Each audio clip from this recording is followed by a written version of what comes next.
Oui, le besoin est net, hein.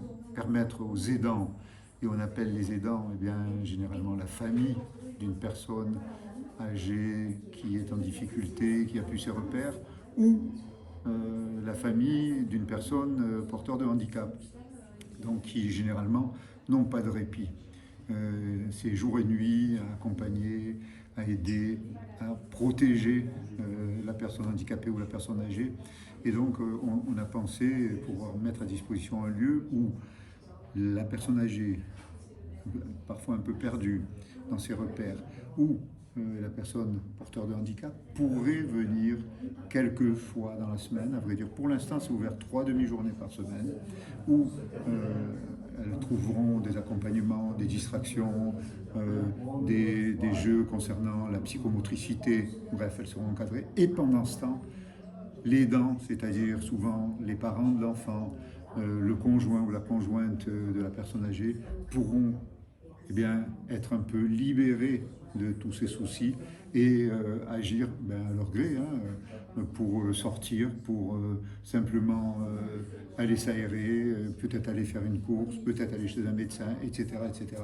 En tout cas, les soulager et les aider dans ce domaine-là. Voilà, nous avons voulu créer ce lieu parce que à l'échelon national, il y a d'autres endroits où ce système existe, mais assez peu nombreux encore.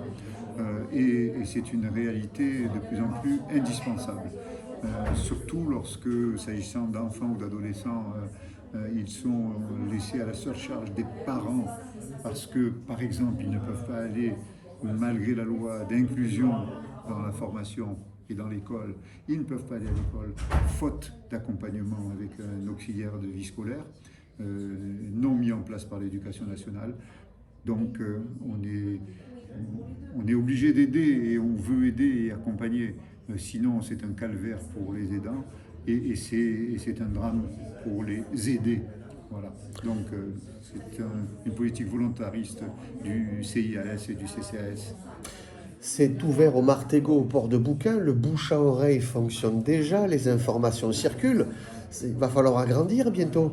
Voilà, alors déjà, oui, bien sûr, mais nous ne sommes pas contre, si nous lançons un tel dispositif dans ces locaux qui ont été rénovés, adaptés, et avec déjà 2 encadrants, c'est que d'une part, on souhaite que l'objectif de 5 personnes par après-midi soit atteint rapidement, et demain, eh bien, on verra s'il faut trouver d'autres après-midi ou d'autres matinées pour compléter l'accueil possible. Bien évidemment, nous le ferons.